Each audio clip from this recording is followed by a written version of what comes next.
At the news that is on all platforms, mainstream media, social media, about the passing on of an icon in the military world, of a man who stood out for his statements as much as for his off-camera presence as a humanitarian and leader. Kajiado is mourning, Kenya is mourning. As the news also filters through, the President Kenyatta has appointed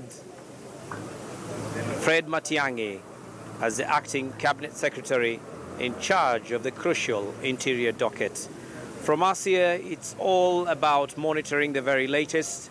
The doors open, the mourners filter through, they come out, they tell us their words of reflection.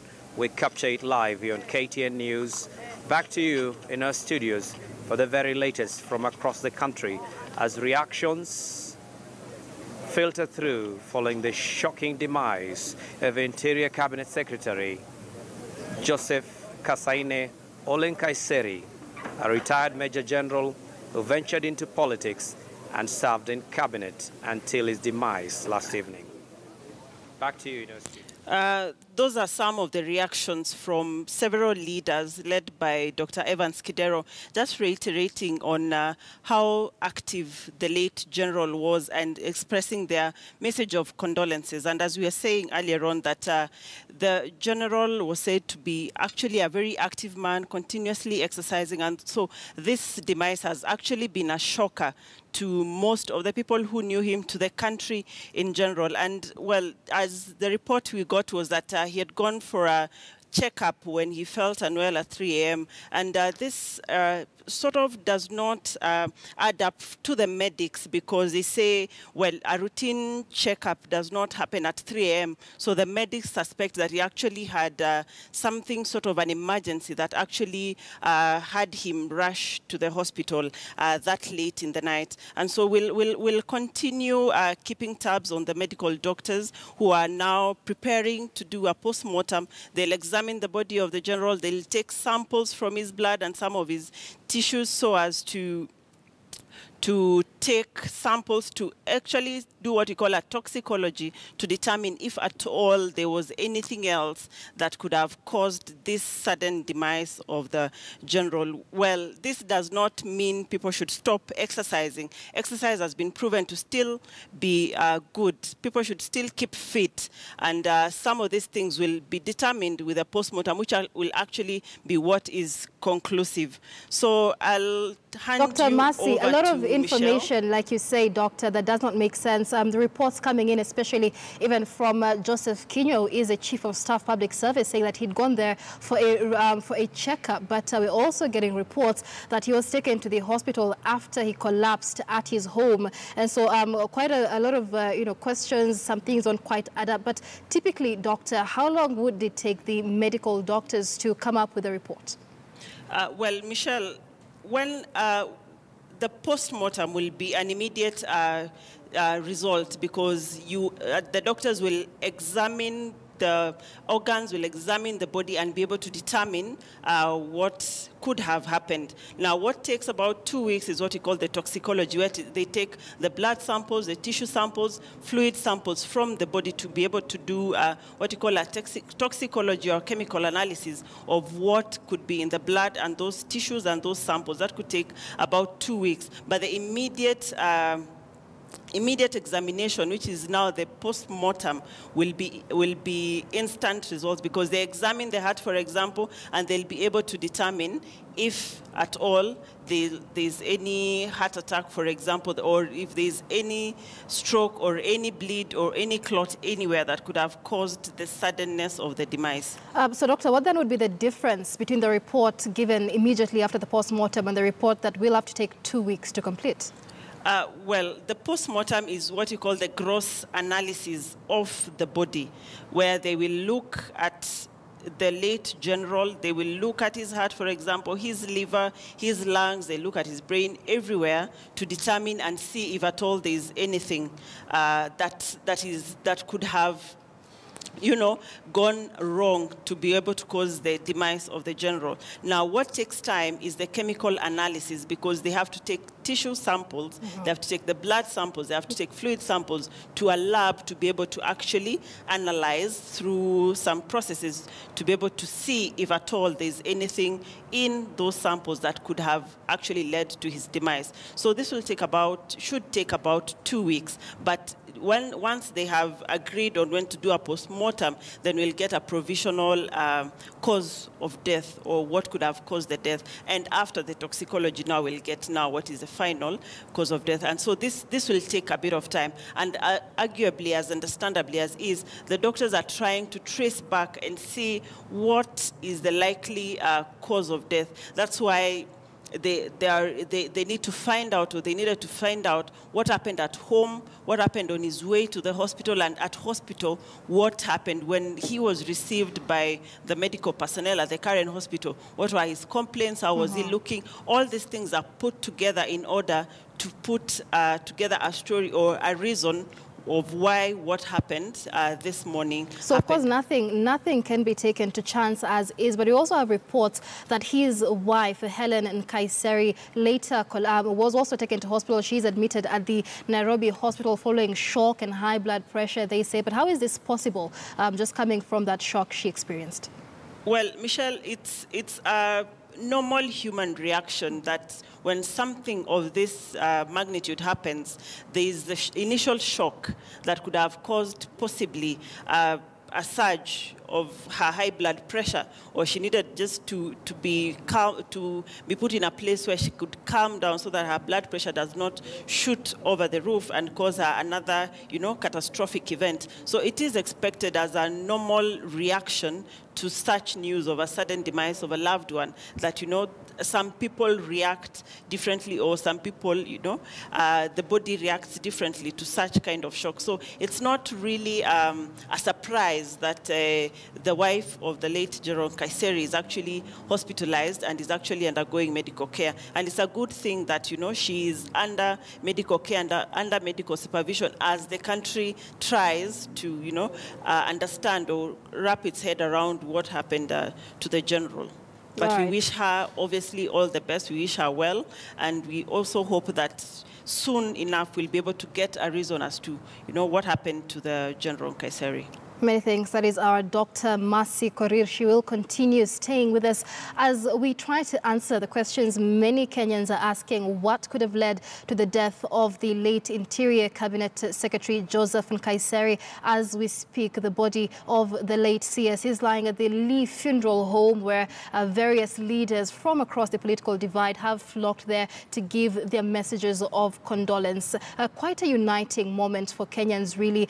Many of our leaders putting down their political differences and coming together to mourn a man who has been described as one of the best security ministers this country has had. As we speak, his wife, Helen Nkaissery, is admitted at the Nairobi hospital following shock and high blood pressure. This after the sudden demise of the late Joseph Nkaissery. Now, just a few moments ago, President Uhuru Kenyatta from State House, Nairobi, also announced that Education Cabinet Secretary Fred Matiang'i will now be the acting Interior Cabinet Secretary, filling that position temporarily that has been left by Joseph Nkaissery. So let's continue with our analysis here in studio. My panelists still here with me.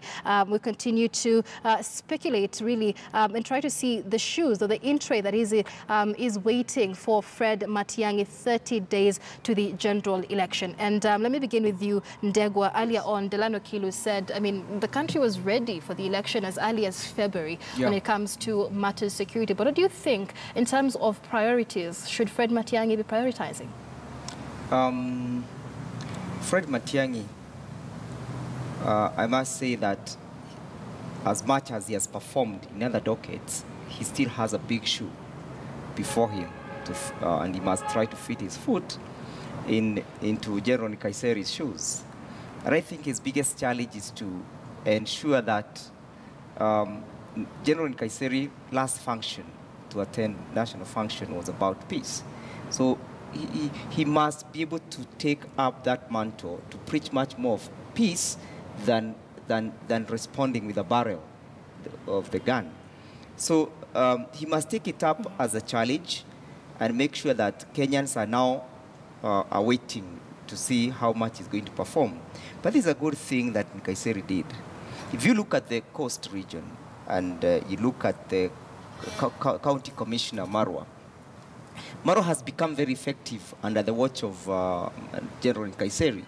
Why? Because he was given an opportunity to exercise his discretion and his decisions insofar as the coastal region security is an issue. To a large extent, Marwa would even be much more vocal than General Nkaissery in coast region in matters of security. So Matiang'i has that responsibility of making sure that he maintains that cordial coordination between Nairobi and the counties, and also give other people an opportunity to work as General Nkaissery had created the system and the network of enhancing security in the country. Yes. All right, let me have your final words, Mohammed, especially when it comes to the country is still mourning Joseph Nkaissery, and now we have an acting cabinet secretary. Your thoughts? Well, the point which I was trying to make, which was misunderstood, maybe, or I never presented it properly, there's no competence issue here. Of course, he's not a general. He doesn't have the 30 years, 40 years experience in the security services. That's a fact. But not all ministers who are appointed to those positions in the world are people who are military men. In fact, Nkaissery is the first Kenyan to ever be appointed to that position with a general's lapel.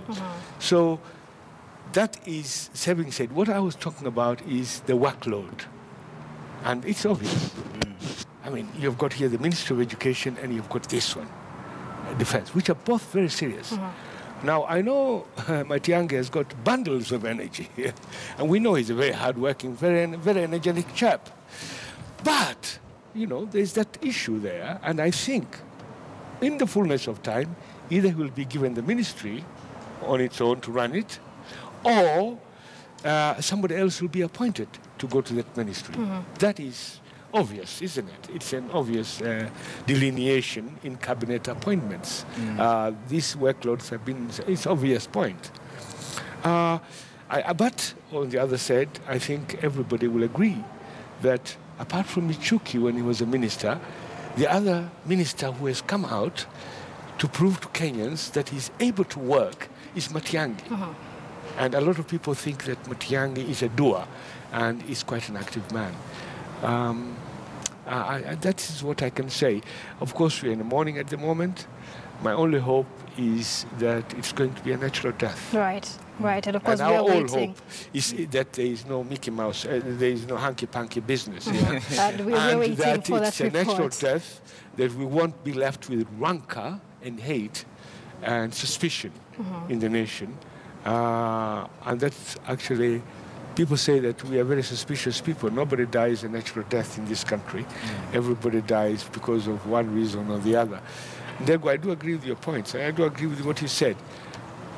Finally, I think I just wanted to make this point. With Nkaissery, although he had that high position, he was a simple man. Everybody has made that point. I don't want to belabor it. But just to give you a case, this morning, I was speaking to two of his good friends. One of them is the veteran journalist called Mohammed Juma Njuguna from Nyeri. And there was Omar Adan, who is in political activities in Nairobi, but from Wajir, who was also a very close friend of his. Nkaissery had friends across the board, all nationalities in this country. And it didn't depend on their status.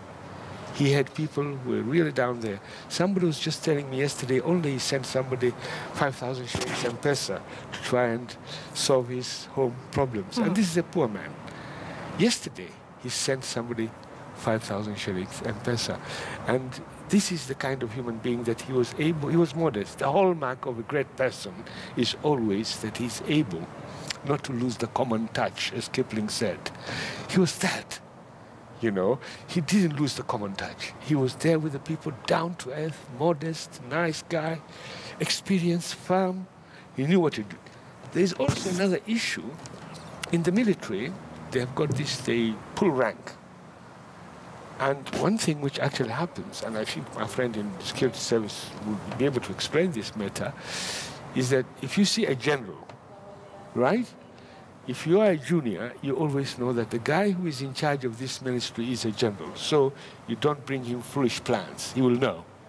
He has been in, you know, commanding things. So there's that deference, right? Mm-hmm. That people respect you because of your position. Just as if you're a consultant in a hospital, then the junior doctors will always, there will be deference. So that element is also there. I think the country is genuinely mourning. Genuinely mourning. Mm-hmm. People are mourning from deep the heart. And we wish Mr. Matiang'i, and it's for our own good, that Dr. Matiang'i does well. Matiang'i does well, yes, because it's about our security at the end of the day. Right. And we have to support him. Thank you, Mohammed. Of course, if you're just joining us, it is now 53 minutes past the hour. This is KTN News, and we give you the whole story. And we've been following up on the sudden demise of Interior Cabinet Secretary Joseph Nkaissery. This news reaching us at about 4:30 a.m. that Joseph Nkaissery had passed on at the Karen Hospital, where he had been rushed after he collapsed at his home at around 9:30 p.m. last night. Now, as we speak, his body is lying at the Lee mortuary, the Lee Funeral Home, where several politicians from across the political divide have put down their differences and headed over there to give their condolences to the friends and family of the late Joseph Nkaissery. Just a few moments ago, we've also had President Uhuru Kenyatta assure the country that there will be no vacuum, just 30 days to the general elections. And so he has appointed Fred Matiang'i, who is the Education Cabinet Secretary. Fred Matiang'i will now be the acting Interior Cabinet Secretary. News that we are also following up for you. But following the demise of Joseph Nkaissery, a lot of questions have been asked and a lot of praise has also been directed his way. Many saying he was an honorable man, a man who has raised the bar when it comes to the Ministry of Interior. He is a man who has been a general in the army, a man who has also been a politician. So he is a man who had a lot of experience in that docket. But who is this man, Joseph Nkaissery? Well, Muremi Mwangi now gives us a look to the life and times of Joseph Nkaissery. Take a look. Many Kenyans came to know about Major General Joseph Nkaissery from the year 2002 when he joined politics, becoming MP for the then very large Kajiado constituency. But Nkaissery was already a very prominent Maasai, having made his name in the Kenya Army, where he rose to the rank of Major General. He also served as Commandant of the Armed Forces Training College. He retired from the Army in December 2002 after 20 years of military service. As well as being a politician, he was also a senior elder of the Maasai community. He was never shy to speak his mind. As I said, when I was approved by Parliament, if you are a security agent, if you are an employee, if you are earning taxpayers' money, and you are given that job to secure Kenya, it is your responsibility. As part of Raila Odinga's ODM party, he was appointed Assistant Minister for Defense in the power-sharing government, led by President Mwai Kibaki from February 2008 to March 2013. I, Joseph Nkaissery. President Uhuru Kenyatta made a surprise appointment of General Nkaissery to the Interior Security docket, plucking him from the opposition party to replace Joseph Olelenku at the height of security challenges worsened by the Al-Shabaab terror attacks. My immediate move after leaving this place is to meet with the security team. We look at what the law provides. One thing I can assure you is that we are not going to infringe on the human right of citizens. As an internal security cabinet secretary, Joseph Nkaissery adopted a bare-knuckles approach to all issues, being a fierce defender of President Kenyatta's government against the opposition, bloggers and the media. Because nobody is above the law, and we cannot incite this country. We don't want incitement of this country. His sudden death came just hours after he had attended the National Prayers for Peace at Nairobi Uhuru Park. He died at the age of 67, having been born on the 28th of November 1949. Muremi Mwangi, KTN News. Well, more on the life and times of the late Joseph Nkaissery coming to you in just a moment. It is now 57 minutes past the hour. We take a short break here on KTN News. When we come back, Yusuf Ibrahim continues this wall-to-wall coverage. He will be taking over. My name is Michelle Ngele. You have yourselves a wonderful day. Good afternoon, or good morning, rather.